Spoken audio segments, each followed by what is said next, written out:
Classic Audiobooks presents The Horror at Red Hook by H.P. Lovecraft. Not many weeks ago, on a street corner in the village of Pascagoula, Rhode Island, a tall, heavily built, and wholesome-looking pedestrian furnished much speculation by a singular lapse of behavior. He had, it appears, been descending the hill by the road from Chepachet, and encountering the compact section, had turned to his left into the main thoroughfare, where several modest business blocks convey a touch of the urban. At this point, without visible provocation, he committed his astonishing lapse, staring queerly for a second at the tallest of the buildings before him, and then, with a series of terrified, hysterical shrieks, breaking into a frantic run which ended in a stumble and fall at the next crossing.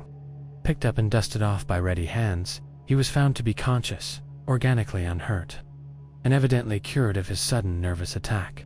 He muttered some shamefaced explanations involving a strain he had undergone, and with downcast glance turned back up the Chepachet road, trudging out of sight. Without once looking behind him, it was a strange incident to befall so large, robust, normal-featured, and capable-looking a man, and the strangeness was not lessened by the remarks of a bystander, who had recognized him as the boarder of a well-known dairyman on the outskirts of Chepachet. It developed a New York police detective named Thomas F. Malone, now on a long leave of absence under medical treatment after some disproportionately arduous work on a gruesome local case which accident had made dramatic. There had been a collapse of several old brick buildings during a raid in which he had shared, and something about the wholesale loss of life, both of prisoners and of his companions, had peculiarly appalled him. As a result, he had acquired an acute and anomalous horror of any buildings, even remotely suggesting the ones which had fallen in, so that in the end, mental specialists forbade him the sight of such things for an indefinite period. A police surgeon with relatives in Chepachet had put forward that quaint hamlet of wooden colonial houses as an ideal spot for the psychological convalescence, and thither the sufferer had gone, promising never to venture among the brick-lined streets of larger villages, till duly advised by the wound-socket specialist with whom he was put in touch. This walk to Pascagoula for magazines had been a mistake, and the patient had paid in fright, bruises, and humiliation for his disobedience. So much the gossips of Chepachet and Pascagoula knew, and so much, also, the most learned specialists believed. But Malone had at first told the specialists much more, ceasing only when he saw that utter incredulity was his portion. Thereafter he held his peace, protesting not at all when it was generally agreed that the collapse of certain squalid brick houses in the Red Hook section of Brooklyn, and the consequent death of many brave officers, had unseated his nervous equilibrium. He had worked too hard, all said, in trying to clean up those nests of disorder and violence. Certain features were shocking enough, in all conscience, and the unexpected tragedy was the last straw. This was a simple explanation which everyone could understand, and because Malone was not a simple person, he perceived that he had better let it suffice to hint to unimaginative people of a horror beyond all human conception, a horror of houses and blocks and cities, leprous and cancerous with evil dragged from elder worlds, would be merely to invite a padded cell instead of a restful rustication. And Malone was a man of sense despite his mysticism. He had the Celt's far vision of weird and hidden things, but the logician's quick eye for the outwardly unconvincing, an amalgam which had led him far afield in the 42 years of his life, and set him in strange places for a Dublin University man born in a Georgian villa near Phoenix Park. And now, as he reviewed the things he had seen and felt and apprehended, Malone was content to keep unshared the secret of what could reduce a dauntless fighter to a quivering neurotic, what could make old brick slums and seas of dark, subtle faces a thing of nightmare and eldritch portent. It would not be the first time his sensations had been forced to bide uninterpreted for. Was not his very act of plunging into the polyglot abyss of New York's underworld a freak beyond sensible explanation? What could he tell the prosaic of the antique, witcheries, and grotesque marvels, discernible to sensitive eyes amidst the poison cauldron where all the varied dregs of unwholesome ages mix their venom and perpetuate their obscene terrors? He had seen the hellish green flame of secret wonder in this blatant, evasive welter of outward greed and inward blasphemy, and had smiled gently when all the New Yorkers he knew scoffed at his experiment in police work. They had been very witty and cynical, deriding his fantastic pursuit of unknowable mysteries and assuring him that in these days, New York held nothing but cheapness and vulgarity. One of them had wagered him a heavy sum that he could not, despite many poignant things to his credit in the Dublin Review, even write a truly interesting story of New York lowlife. And now, looking back, he perceived that cosmic irony had justified the prophet's words, while secretly confuting their flippant meaning. The horror, as glimpsed at last, could not make a story for, like the book cited by Poe's German authority. A last Sitchnick lesson, it does not permit itself to be read. To Malone, the sense of latent mystery in existence was always present. In youth he had felt the hidden beauty and ecstasy of things, and had been a poet. But poverty and sorrow and exile had turned his gaze in darker directions, and he had thrilled at the imputations of evil in the world around. Daily life had for him come to be a phantasmagoria of macabre shadow studies, now glittering and jeering with concealed rottenness, as in Aubrey Beardsley's Best Manner, now hinting terrors behind the commonest shapes and objects, as in the subtler and less obvious work of Gustave Doré. He would often regard it as merciful that most persons of high intelligence jeer at the inmost mysteries.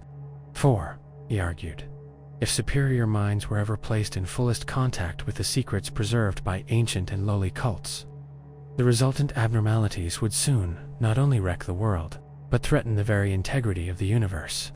All this reflection was no doubt morbid, but keen logic and a deep sense of humor ably offset it. Malone was satisfied to let his notions remain as half-spied and forbidden visions to be lightly played with. And hysteria came only when duty flung him into a hell of revelation too sudden and insidious to escape. He had for some time been detailed to the Butler Street station in Brooklyn when the Red Hook matter came to his notice. Red Hook is a maze of hybrid squalor near the ancient waterfront opposite Governor's Island, with dirty highways climbing the hill from the wharves to that higher ground where the decayed lengths of Clinton and Court streets lead off toward the Borough Hall. Its houses are mostly of brick, dating from the first quarter of the middle of the 19th century. And some of the obscurer alleys and byways have that alluring antique flavor which conventional reading leads us to call Dickensian. The population is a hopeless tangle and enigma. Syrian, Spanish, Italian, and Negro elements impinging upon one another, and fragments of Scandinavian and American belts lying not far distant.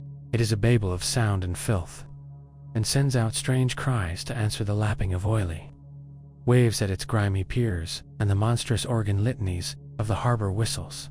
Here, long ago, a brighter picture dwelt, with clear-eyed mariners on the lower streets and homes of taste and substance where the larger houses line the hill. One can trace the relics of this former happiness in the trim shapes of the buildings, the occasional graceful churches, and the evidences of original art and background in bits of detail.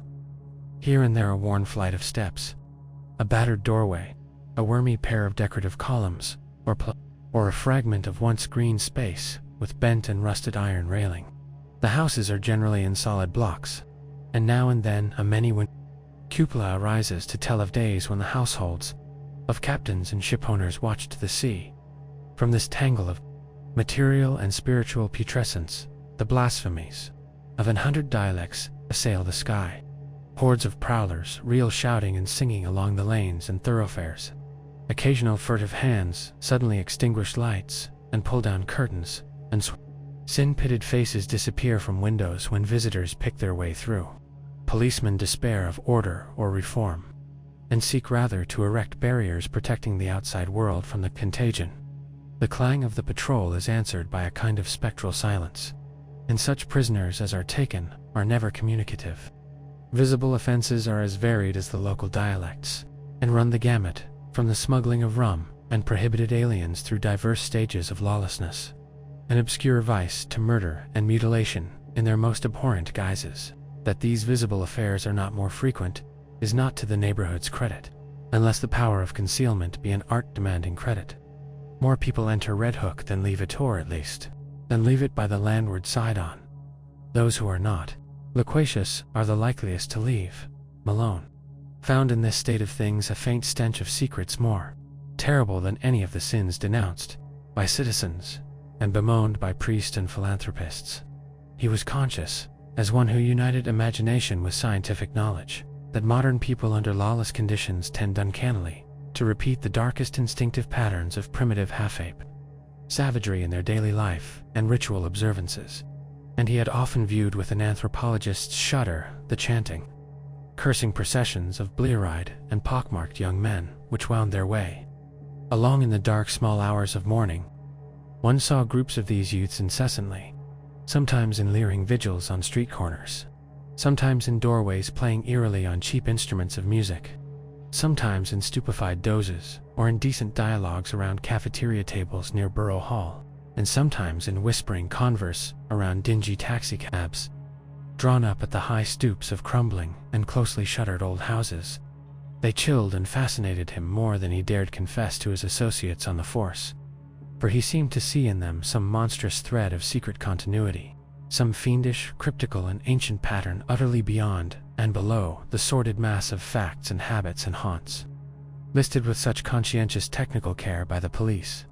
They must be, he felt inwardly, the heirs of some shocking and primordial tradition, the sharers of debased and broken scraps from cults and ceremonies older than mankind.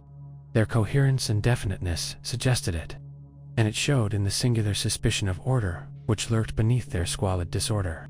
He had not read in vain such treatises as Miss Murray's Witch Cult in Western Europe, and knew that up to recent years there had certainly survived among peasants and furtive folk a frightful and clandestine system of assemblies and orgies, descended from dark religions antedating the Aryan world, and appearing in popular legends as black masses and witches' sabbaths.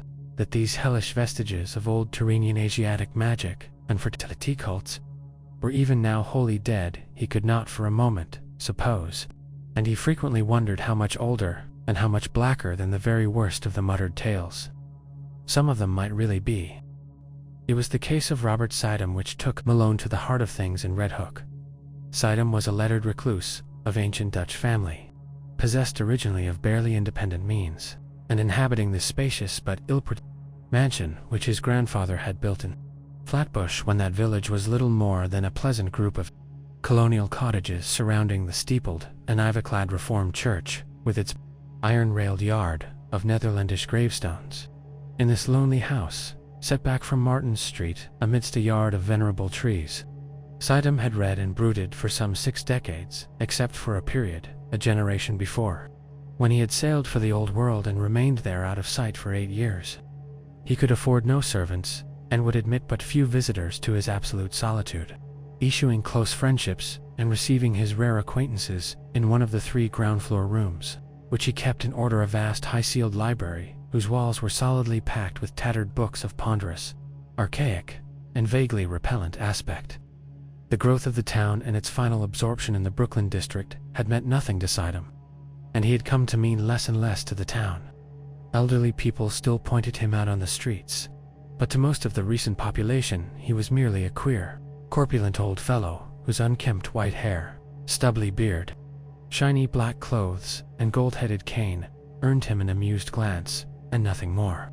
Malone did not know him by sight till duty called him to the case, but had heard of him indirectly as a really profound authority on medieval superstition, and had once idly meant to look up an out-of-print pamphlet of his on the Kabbalah and the Faustus legend, which a friend had quoted from memory. Sidham became a case when his distant and only relatives sought court pronouncements on his sanity. Their actions seemed sudden to the outside world, but was really undertaken only after prolonged observation and sorrowful debate. It was based on certain odd changes in his speech and habits, wild references to impending wonders, and unaccountable hauntings of disreputable Brooklyn neighborhoods. He had been growing shabbier and shabbier with the years, and now prowled about like a veritable mendicant, seen occasionally by humiliated friends in subway stations, or loitering on the benches around Borough Hall in conversation with groups of swarthy, evil-looking strangers.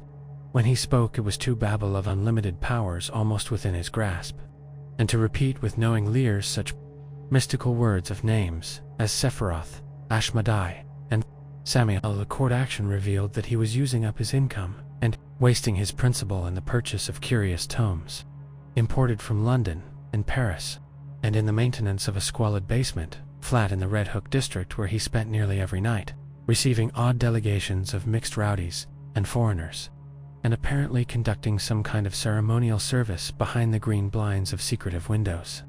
Detectives assigned to follow him reported strange cries and chants and prancing of feet, filtering out from these nocturnal rites, and shuddered at their peculiar ecstasy and abandon despite the commonness of weird orgies in that sodden section. When, however, the matter came to a hearing, Sidam managed to preserve his liberty. Before the judge, his manner grew urbane and reasonable, and he freely admitted the queerness of demeanor and extravagant cast of language into which he had fallen through excessive devotion to study and research. He was, he said, engaged in the investigation of certain details of European tradition which required the closest contact with foreign groups and their songs and folk dances. The notion that any low secret society was preying upon him, as hinted by his relatives, was obviously absurd, and showed how sadly limited was their understanding of him and his work. Triumphing with his calm explanations, he was suffered to depart, unhindered, and the paid detectives of the Sidams Corliers and Van Brunts were withdrawn in resigned disgust. It was here that an alliance of federal inspectors and police, Malone with them, entered the case. The law had watched the Sidam action with interest, and had, in many instances, been called upon to aid the private detectives.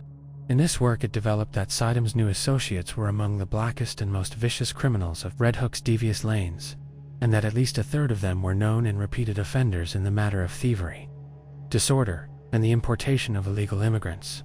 Indeed, it would not have been too much to say that the old scholar's particular circle coincided almost perfectly with the worst of the organized cliques which smuggled ashore certain nameless and unclassified Asian dregs, wisely turned back by Ellis Island, in the teeming rookeries of Parker Place, since renamed, where Sidam had his basement flat. There had grown up a very unusual colony of unclassified slant-eyed folk who used the Arabic alphabet but were eloquently repudiated by the great mass of Syrians in and around Atlantic Avenue. They could all have been deported for lack of credentials, but legalism is slow-moving, and one does not disturb Red Hook unless publicity forces one to. These creatures attended a tumble-down stone church, used Wednesdays as a dance hall, which reared its Gothic buttresses near the vilest part of the waterfront. Clergy throughout Brooklyn denied the place all standing and authenticity, and policemen agreed with them when they listened to the noises it emitted at night. Malone used to fancy he heard terrible cracked bass notes from a hidden organ far underground when the church stood empty and unlighted, whilst all observers dreaded the shrieking and drumming which accompanied the visible services. Sidam, when questioned, said he thought the ritual was some remnant of Nestorian Christianity, tinctured with the shamanism of Tibet.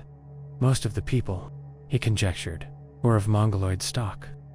Originating somewhere in or near Kurdistan, Malone could not help recalling that Kurdistan is the land of the Jezidis, last survivors of the Persian devil worshippers. However this may have been, the stir of the Sidam investigation made it certain that these unauthorized newcomers were flooding Red Hook in increasing numbers, entering through some marine conspiracy unreached by revenue officers and harbor police, overrunning Parker Place and rapidly spreading up the hill, and welcomed with curious fraternalism by the other assorted denizens of the region. Their squat figures and characteristic squinting physiognomies, grotesquely combined with flashy American clothing, appeared more and more numerously among the loafers and nomad gangsters of the Borough Hall section, till at length it was deemed necessary to compute their number, ascertain their sources and occupations, and find, if possible, a way to round them up and deliver them to the proper immigration authorities.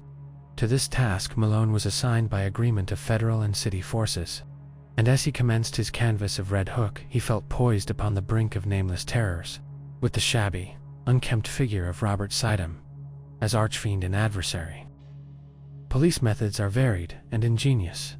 Malone, through unostentatious rambles, carefully casual conversations, well-timed offers of hip-pocket liquor, and judicious dialogues with frightened prisoners, learned many isolated facts about the movement, whose aspect had become so menacing. The newcomers were indeed Kurds, but of a dialect obscure and puzzling to exact philology. Such of them as worked lived mostly as dockhands and unlicensed peddlers, though frequently serving in Greek restaurants and tending corner newsstands. Most of them, however, had no visible means of support, and were obviously connected with underworld pursuits, of which smuggling and bootlegging were the least indescribable. They had come in steamships, apparently tramp freighters, and had been unloaded by stealth on moonless nights in rowboats, which stole under a certain wharf and followed a hidden canal and house Malone could not locate. For the memories of his informants were exceedingly confused, while their speech was to a great extent beyond even the ablest interpreters. Nor could he gain any real data on the reasons for their systematic importation. They were reticent about the exact spot from which they had come, and were never sufficiently off guard to reveal the agencies which had sought them out and directed their course. Indeed, they developed something like acute fright when asked the reason for their presence. Gangsters of other breeds were equally tested, and the most that could be gathered was that some god or great priesthood had promised them unheard powers and supernatural glories, and in a strange land, the attendance of both newcomers and old gangsters at Sitem's closely guarded, nocturnal meetings was very regular, and the police soon learned that the erstwhile recluse had leased additional flats to accommodate such guests as knew his password, at last occupying 3 entire houses and permanently harboring many of his queer companions. He spent but little time now at his Flatbush home, apparently going and coming only to obtain and return books, and his face and manner had attained an appalling pitch of wildness.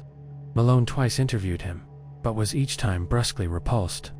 He knew nothing, he said, of any mysterious plots or movements, and had no idea how the Kurds could have entered or what they wanted.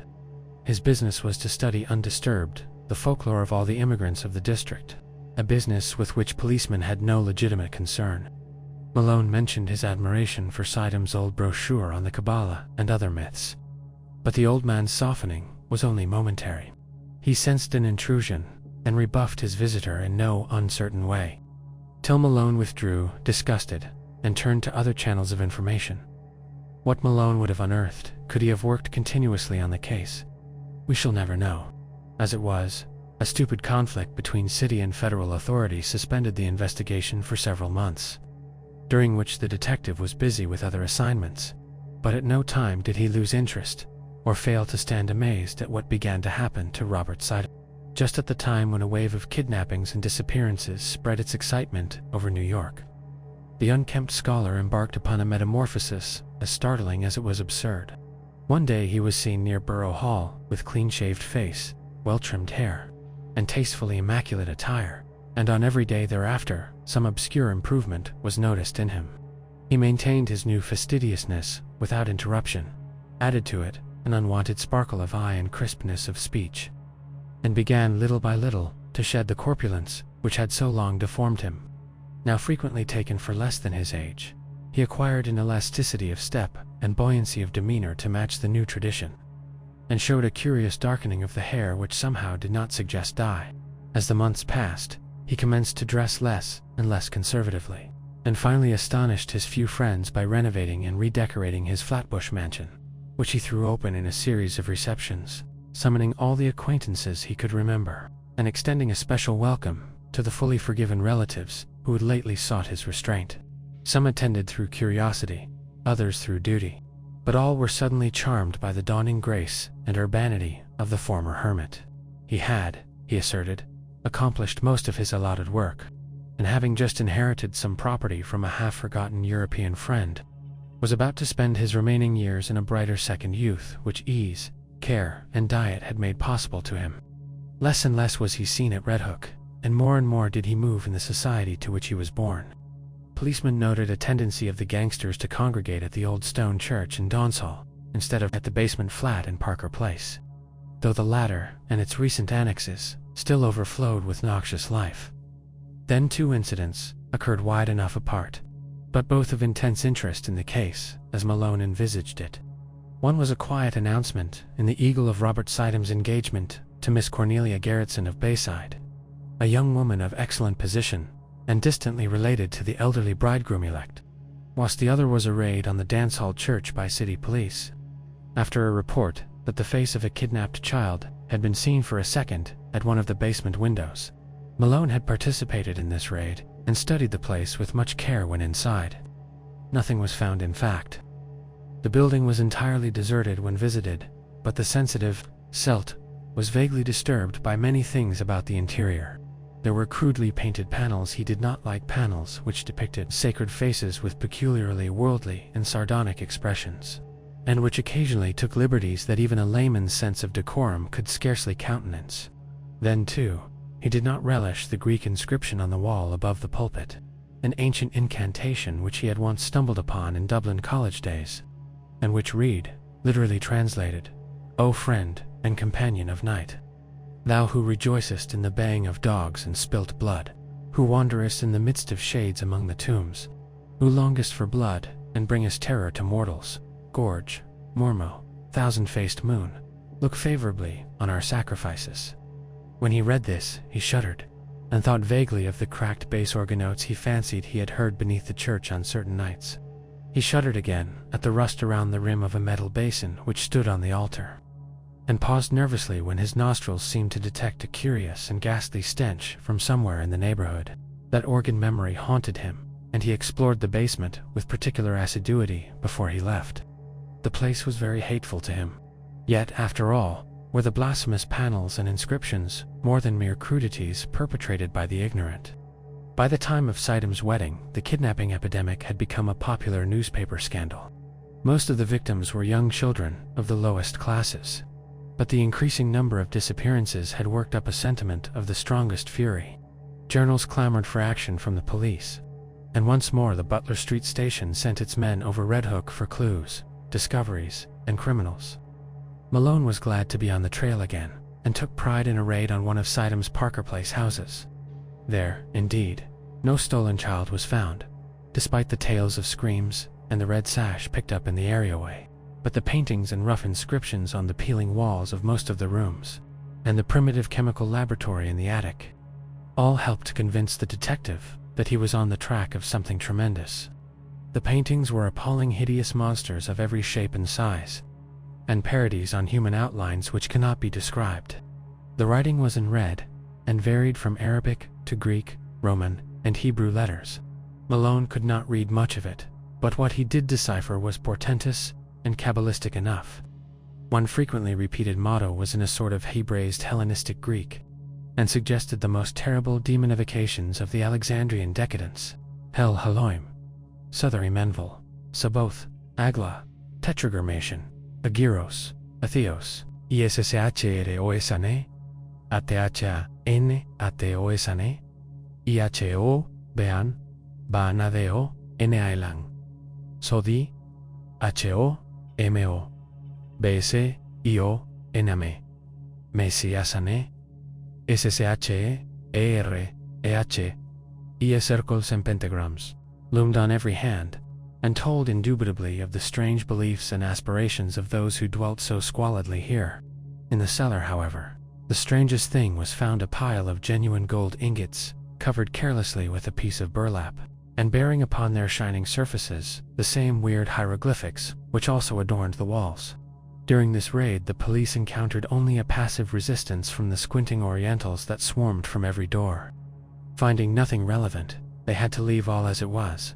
But the precinct captain wrote Sidam a note, advising him to look closely to the character of his tenants and protégés in view of the growing public clamor. Then came the June wedding and the great sensation. Flatbush was gay for the hour, about high noon, and penitent motors thronged the street near the old Dutch church, where an awning stretched from door to highway.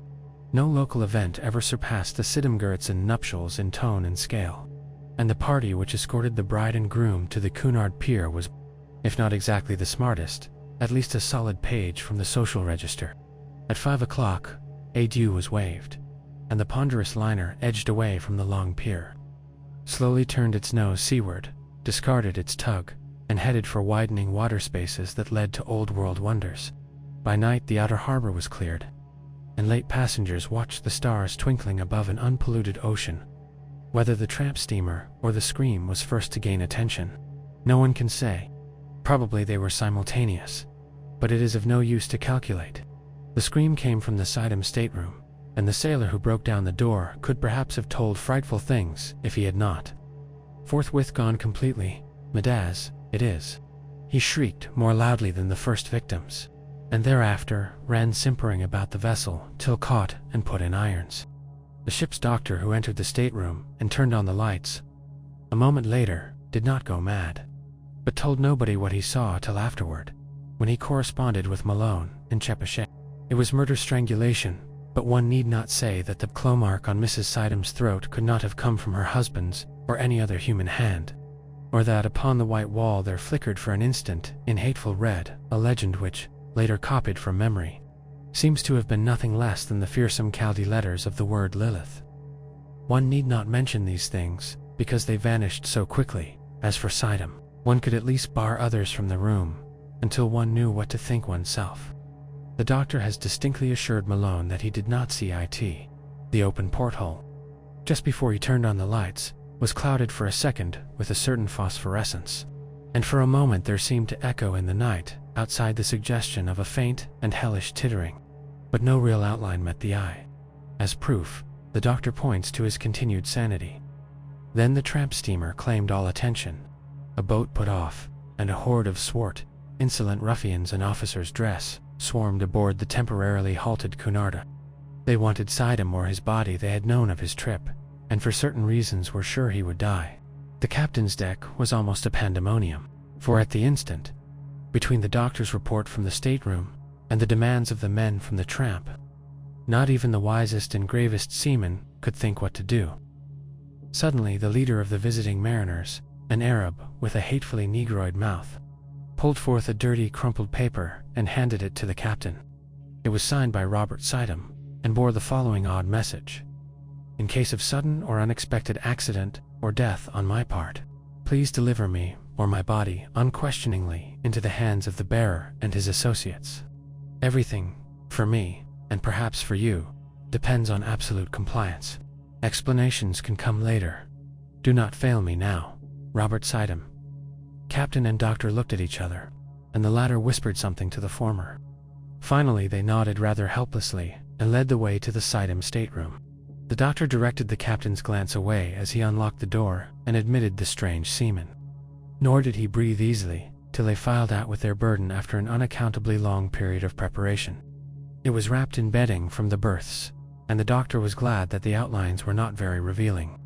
Somehow the men got the thing over the side and away to their tramp steamer without uncovering it. The Cunarder started again, and the doctor and ship's undertaker sought out the Siddham stateroom to perform what last services they could. Once more the physician was forced to reticence and even to mendacity, for a hellish thing had happened. When the undertaker asked him why he had drained off all of Mrs. Siddham's blood, he neglected to affirm that he had not done so, nor did he point to the vacant bottle spaces on the rack, or to the odor in the sink, which showed the hasty disposition of the bottle's original contents. The pockets of those men, if men they were, had bulged damnably when they left the ship. 2 hours later, and the world knew by radio all that it ought to know of the horrible affair. That same June evening, without having heard a word from the sea, Malone was very busy among the alleys of Red Hook. A sudden stir seemed to permeate the place, and, as if apprised by a grapevine telegraph of something singular, the denizens clustered expectantly around the dance hall, church, and the houses in Parker Place. 3 children had just disappeared. Norwegians from the streets toward Gowness, and there were rumors of a mob forming among the sturdy Viking of that section. Malone had for weeks been urging his colleagues to attempt a general cleanup, and at last, moved by conditions more obvious to their common sense than the conjectures of a Dublin dreamer, they had agreed upon a final stroke. The unrest and menace of this evening had been the deciding factor, and just about midnight, a raiding party recruited from 3 stations descended upon Parker Place and its environs. Doors were battered in, stragglers arrested, and candle-lighted rooms forced to disgorge unbelievable throngs of mixed foreigners in figured robes, mitres, and other inexplicable devices. Much was lost in the melee, for objects were thrown hastily down unexpected shafts, and betraying odors deadened by the sudden kindling of pungent incense. But spattered blood was everywhere, and Malone shuddered whenever he saw a brazier or altar from which the smoke was still rising.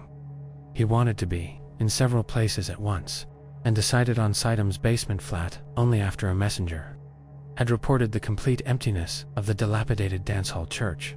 The flat, he thought, must hold some clue to occult, of which the occult scholar had so obviously become the center and leader. And it was with real expectancy that he ransacked the musty rooms, noted their vaguely charnel odor, and examined the curious books, instruments, gold ingots, and glass depart bottles scattered carelessly here and there.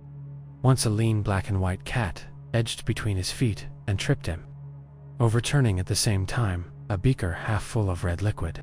The shock was severe, and to this day Malone is not certain of what he saw, but in dreams he still pictures that cat as it scuttled away with certain monstrous alterations and peculiarities. Then came the locked cellar door, and the search for something to break it down.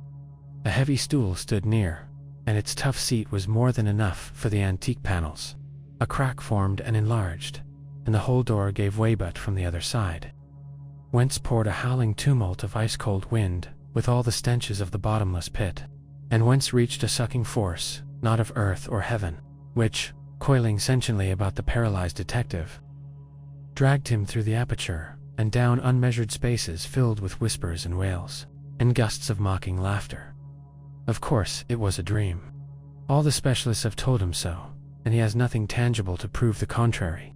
Indeed, he would rather have it thus, for then the sight of old brick slums and dark foreign faces would not eat so deeply into his soul. But at the time it was all horribly real, and nothing can ever efface the memory of those nighted crypts, those Titan arcades, and those half-formed shapes of hell that strode gigantically in silence, holding half-eaten things whose still surviving portions screamed for mercy or laughed with madness.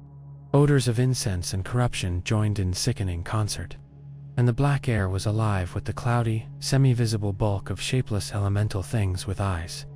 Somewhere dark, sticky water was lapping at onyx piers, and once the shivery tinkle of raucous little bells pealed out to greet the insane titter of a naked phosphorescent thing which swam into sight, scrambled ashore, and climbed up to squat leeringly on a carved golden pedestal in the black ground. Avenues of limitless night seemed to radiate in every direction, till one might fancy that here lay the root of a contagion destined to sicken and swallow cities, and engulf nations in the feeder of hybrid pestilence.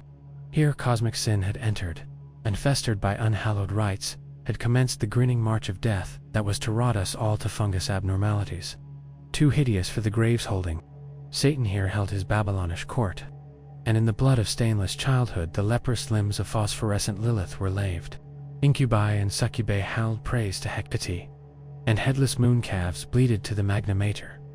Goats leaped to the sound of thin accursed flutes, and Egyptians chased endlessly after misshapen fawns over rocks twisted like swollen toads. Moloch and Ashtaroth were not absent, for in this quintessence of all damnation the bounds of consciousness were let down, and man's fancy lay open to vistas of every realm of horror and every forbidden dimension that evil had power to mold. The world and nature were helpless against such assaults from unsealed wells of night, nor could any sign or prayer check the wall presage of horror which had come when a sage with the hateful locked and brimming coffer of transmitted demon-lore. Suddenly a ray of physical light shot through these fences, and Malone heard the sound of oars amidst the blasphemies of things that should be dead. A boat with a lantern in its prow darted into sight, made fast to an iron ring in the slimy stone pier, and vomited forth several dark men bearing a long burden swathed in bedding. They took it to the naked phosphorescent thing on the carved gold pedestal, and the thing tittered and pawed the bedding. Then they unswathed it, and propped upright before the pedestal the gangrenous corpse of a corpulent old man with stubby beard and unkempt white hair. The phosphorescent thing tittered again, and the men produced bottles from their pockets and anointed its feet with red, whilst they afterward gave the bottles to the thing to drink from, all at once. From an arcaded avenue leading endlessly away, there came the demoniac rattle and wheeze of a blasphemous organ, choking and rumbling out of the mockeries of hell in cracked, sardonic bass. In an instant every moving entity was electrified, and forming at once into a ceremonial procession, the nightmare horde slithered away in quiet of the sound goat, satyr and Egyptian, incubus, succuba and lemur, twisted toad and shapeless elemental, dog-faced howler and silent strutter, in darkness all, led by the abominable naked, phosphorescent thing that had squatted on the carved golden throne, and that now strode insolently, bearing in its arms the glassy-eyed corpse of the corpulent old man. The strange dark man danced in the rear, and the whole column skipped and leaped with Dionysiac fury. Malone staggered after them a few steps, delirious and hazy, and doubtful of his place in this or any world. Then he turned, faltered, and sank down on the cold, damp stone, gasping and shivering as the demon organ croaked on, and the howling and drumming and tinkling of the mad procession grew fainter and fainter. Vaguely he was conscious of chanted horrors and shocking croakings afar off. Now and then a wail or whine of ceremonial devotion would float to him through the black arcade, whilst eventually there rose the dreadful Greek incantation whose text he had read above the pulpit of that dance hall church. O friend and companion of night, thou who rejoicest in the baying of dogs, hear a hideous howl burst forth in spilt blood, hear nameless sounds vied with morbid shriek. Who wanderest in the midst of shades among the tombs, hear a whistling sigh occurred. Who longest for blood and bringest terror to mortals, short sharp cries from myriad throats. Gorgo repeated as response. Mormo repeated with ecstasy. Thousand-faced moon sighs and flute notes look favorably on our sacrifices. As the chant closed, a general shout went up, and hissing sounds nearly drowned the croaking of the cracked bass organ. Then a gasp, as from many throats, and a babel of barked and bleated words. Lilith, great Lilith, behold, the bridegroom. More cries, a clamor of rioting, and the sharp, clicking footfalls of a running figure. The footfalls approached, and Malone raised himself to his elbow to look. The luminosity of the crypt, lately diminished, had now slightly increased, and in that devil light there appeared the fleeing form of that which should not flee or feel or breathe, the glassy-eyed, gangrenous corpse of the corpulent old man, now needing no support, but animated by some infernal sorcery of the rite just closed. After it raced the naked, tittering, phosphorescent thing that belonged on the carven pedestal, and still farther behind panted the dark men, and all the dread crew of sentient loathsome. The corpse was gaining on its pursuers, and seemed bent on a definite object, straining with every rotting muscle toward the carved golden pedestal, whose necromantic importance was evidently so great. Another moment, and it had reached its goal, whilst the trailing throng labored on with more frantic speed. But they were too late, for in one final spurt of strength, which ripped tendon from tendon and sent its noisome bulk floundering to the floor in a state of hellish dissolution, the staring corpse which had been Robert Sidham achieved its object and its triumph. The push had been tremendous, but the force had held out, and as the pusher collapsed to a muddy blotch of corruption, the pedestal he had pushed tottered, tipped, and finally careened from its onyx base into the thick waters below, sending up a parting gleam of carven gold as it sank heavily to undreamable gulfs of lower Tartarus. In that instant, too, the whole scene of horror faded to nothingness before Malone's eyes, and he fainted amidst a thunderous crash which seemed to blot out all the evil universe. Malone's dream, experienced in full before he knew of Sidham's death and transfer at sea, was curiously supplemented by some oddities of the case, though that is no reason why anyone should believe it. The 3 old houses in Parker Place, doubtless long rotten with decay in its most insidious form, collapsed without visible cause, while half the raiders and most of the prisoners were inside, and both of the greater number were instantly killed. Only in the basements and cellars was there much saving of life, and Malone was lucky to have been deep below the house of Robert Sidham, for he really was there, as no one is disposed to deny. They found him unconscious by the edge of the night-black pool, with a grotesquely horrible jumble of decay and bone, identifiable through dental work as the body of Sidham, a few feet away. The case was plain, for it was hither that the smuggler's underground canal led, and the men who took Sidham from the ship had brought him home. They themselves were never found or identified, and the ship's doctor is not yet satisfied with the certitudes of the police. Sidham was evidently a leader in extensive man-smuggling operations, for the canal to his house was but one of several subterranean channels and tunnels in the neighborhood. There was a tunnel from this house to a crypt beneath the dance hall church, a crypt accessible from the church only through a narrow secret passage in the north wall, and in whose chambers some singular and terrible things were discovered. The croaking organ was there, as well as a vast arched chapel with wooden benches and a strangely figured altar.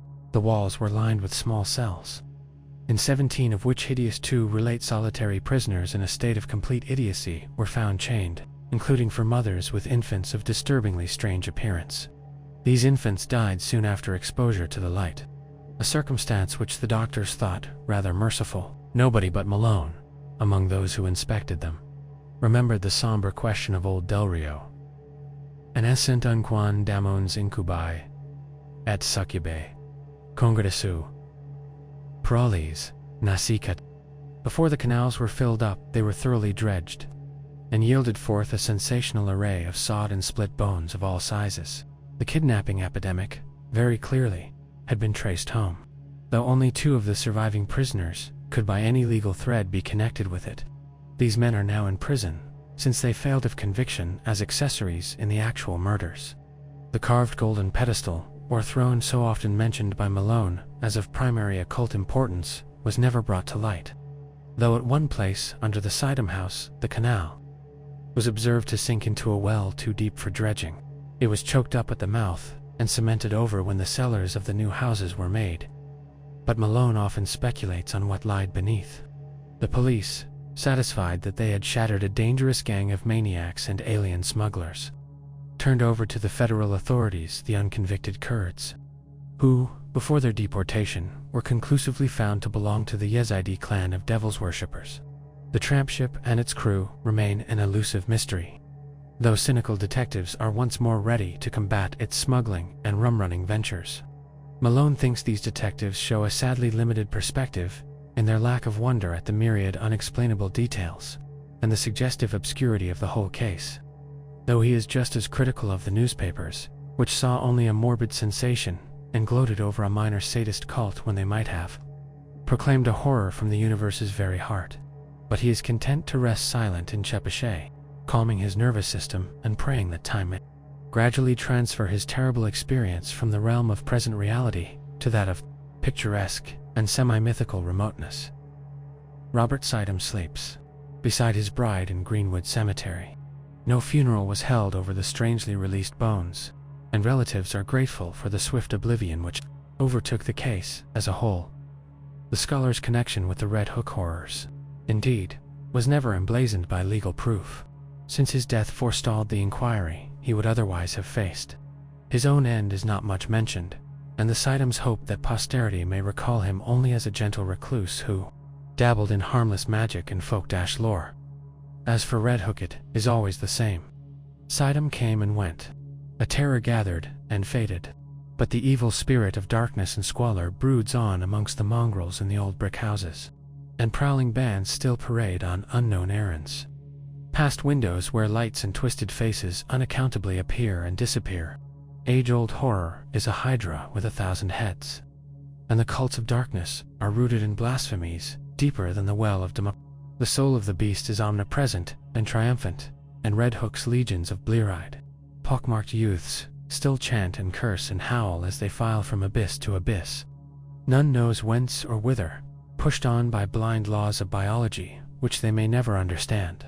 As of old, more people enter Red Hook than leave it on the landward side, and there are already rumors of new canals running underground too. Certain centers of traffic in liquor and less mentionable things. The dance hall church is now mostly a dance hall, and queer faces have appeared at night at the windows. Lately a policeman expressed the belief that the filled-up crypt has been dug out again, and for no simply explainable purpose. Who are we to combat poisons older than history and mankind? Apes danced in Asia to those horrors, and the cancer lurks secure and spreading where furtiveness hides in rows of decaying brick. Malone does not shudder without cause for. Only the other day, an officer overheard a swarthy squinting hag teaching a small child some whispering patois in the shadow of an areaway. He listened and thought it very strange when he heard her repeat over and over again, "O friend and companion of night, thou who rejoicest in the baying of dogs and spilt blood, who wanderest in the midst of shades among the tombs, who longest for blood and bringest terror to mortals, Gorgo Mormo, thousand-faced moon, look favorably on our sacrifices."